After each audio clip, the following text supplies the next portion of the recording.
반갑습니다. 매일 정리노트 오늘 6회차 시작할 거고요.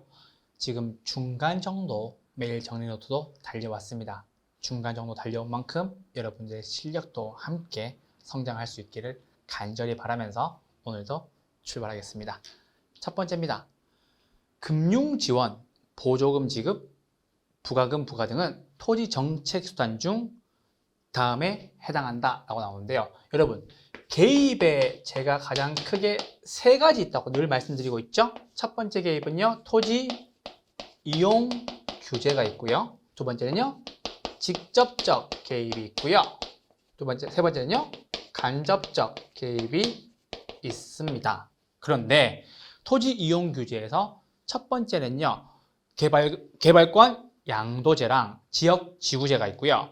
직접적 개입은요, 나머지 다 직접적 개입이라고 말씀드렸습니다. 공영개발, 토지 수용, 토지 비축, 토지 은행제도, 신도시 개발 등 모두 다 직접적 개입이고요. 나머지 간접적 개입에는요, 여러분 조세와 관련된 거, 그리고 부담금 있었고요. 그리고 나머지 행정 지원이 있었다는 거 저와 함께 정리하시면서 문제 풀어주셔야 됩니다. 그래서 금융지원이죠. 금융지원의 대표적인 예가 두 가지가 뭐 있죠? LTV와 ETI가 있죠.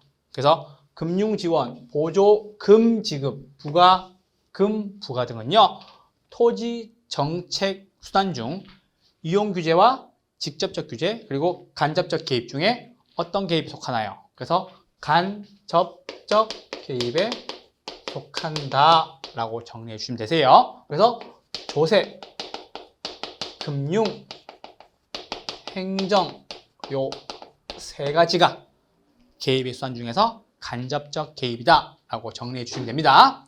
두 번째입니다. 정부의 시장 개입 방법 중 공영개발, 신도시 개발, 토지은행, 토지 수용 등은 어떤 개입에 해당하는가? 아까 말씀드렸던 나머지 직접적 개입에 해당하겠죠. 간접, 직접 요거 두 개 잘 구분하셔서 여러분들이 시험장에서 문제를 보는 능력이 있으셔야 됩니다. 그래서 공영개발, 신도시 개발, 토지은행, 토지 비축 제도라고도 하죠.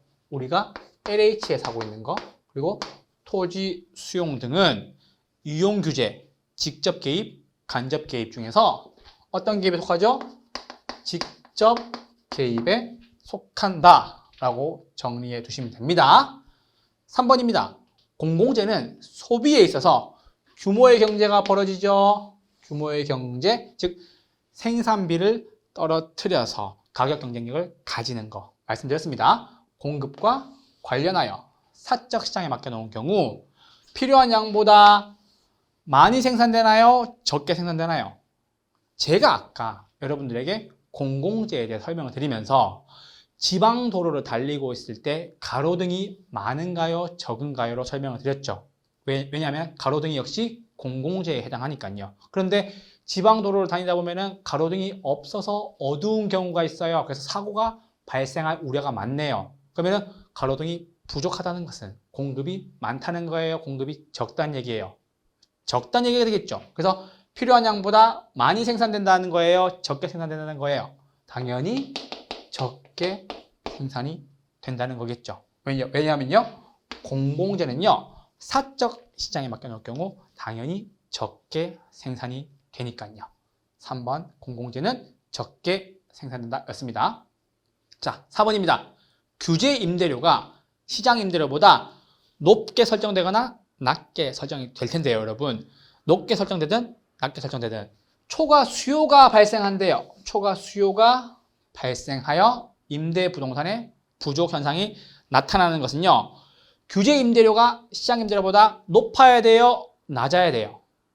당연히 낮게 설정이 되어야 초과 수요가 발생하게 되겠죠. 자, 여러분, 제가 아까 규제 임대료와 시장 임대료를 항상 숫자로 예시로 말씀을 드렸습니다. 그래서 규제 임대료를 80만 원 받게 되고 시장 임대료를 100만 원 받게 되는 경우에만 효과가 생긴다고 말씀을 드렸죠. 그래서 규제 임대료가 낮게 규제되어야 초과 수요가 발생하죠. 왜냐?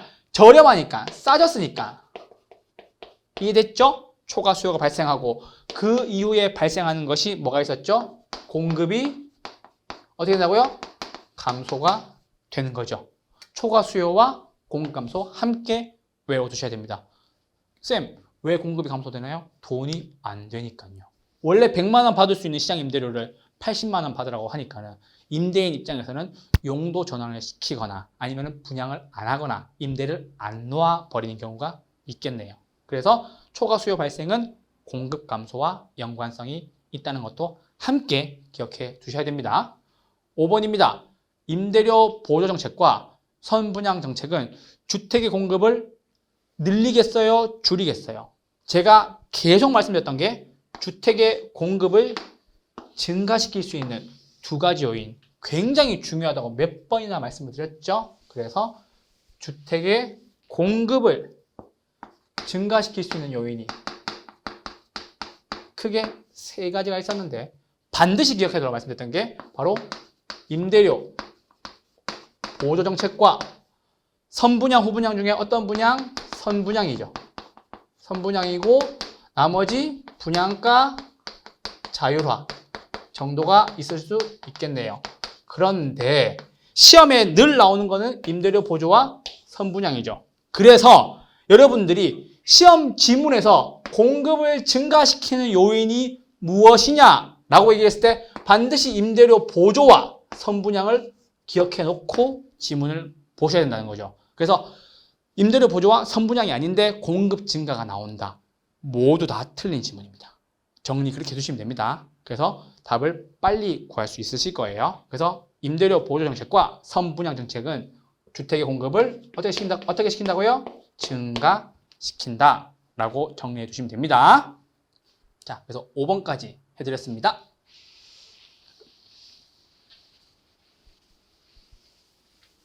자, 6번부터 볼게요.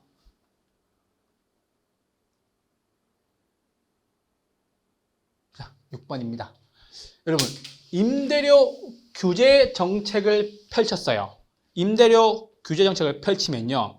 임대료를 해당 임대료, 시장 임대료보다 더 못 받게 하겠죠. 그래서 임대료 규제 정책을 펼친다는 말은 임대료를 어떻게 규제한다고요? 낮게 규제하게 되겠고, 낮게 규제하다 보니 여러분 당연히 공급은 증가해요, 감소해요? 공급은 감소하게 되겠죠.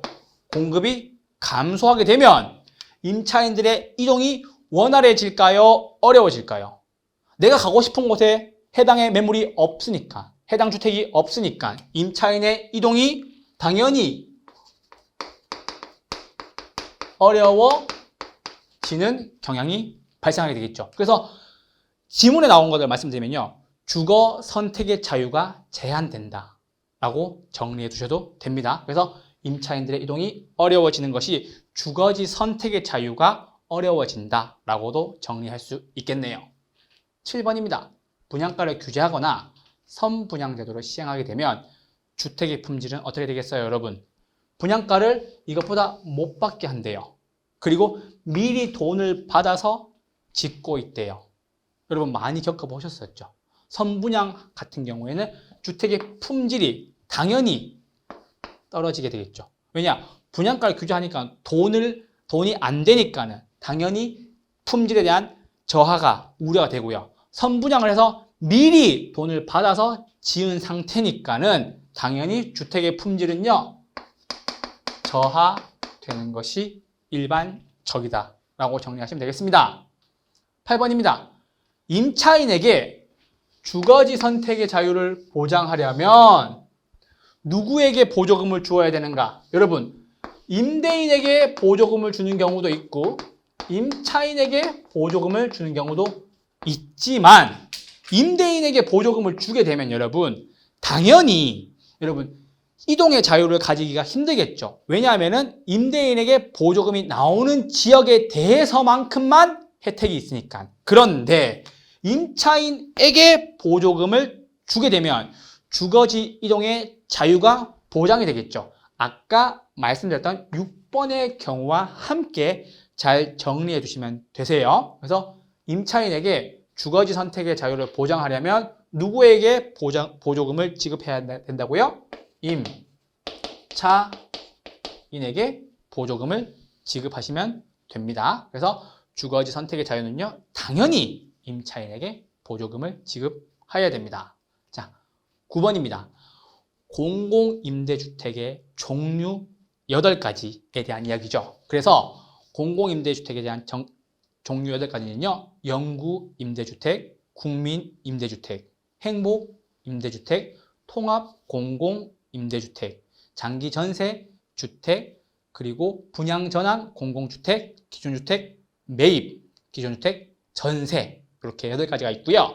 해당하는 것을요, 보자면요. 국가나 지자체의 재정이나 주택도시기금의 자금을 지원받아, 여기까지는 다 똑같죠. 여기까지는 다 똑같은 부분이고요. 이제 차이가 등장하죠. 누구에게 주느냐가 굉장히 중요한데요.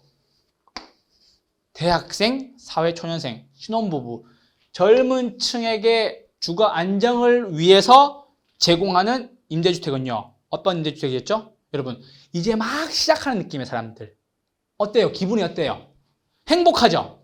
그래서 지금 대학생, 사회초년생, 신혼부부, 젊은 층에게 주는 공공임대주택의 이름은요. 바로 행복주택이죠. 최근에 행복주택이 많이 나왔기 때문에 시험 문제에서도 역시나 똑같이 내는 경우가 있다는 것도 정리해 두셔야 됩니다. 자, 마지막 10번입니다. 국가나 지방자치단체의 재정이나 주택도시기금법에 따른 주택도시기금의 자금을 지원받아. 똑같죠? 그런데 해당 혜택을 받는 사람들이 누구냐라는 게 포인트죠. 그쵸? 저소득계층이 주거 안정을 위해서 30년 이상 장기 임대를 목적으로 공급하는 것은요. 뭐였죠, 여러분? 국민임대주택이었죠. 그래서 국민임대주택이고요. 여러분들이 계층과 기간을 구분하셔야 되죠. 그래서 최저소득이면은요, 누구죠? 영구임대주택이고, 저소득이면요, 국민임대주택이라는 것도 함께 정리해 두시면은 50년, 30년 기간 나누어서 정리하시면 도움이 될 겁니다. 그래서 지금 오늘 이렇게 10문제 저와 함께 빈칸 풀어보셨는데요. 빈칸을 푸는 것도 중요하지만 그 빈칸이 묻는 내용이 무엇이고 또 빈칸에 있는 내용들과 함께 정리해야 되는 부분들, 저와 함께 정리한 것들 꼼꼼하게 여러분들 함께 보셔야 됩니다. 오늘도 수고 많으셨습니다. 다음 주에 뵙겠습니다. 감사합니다.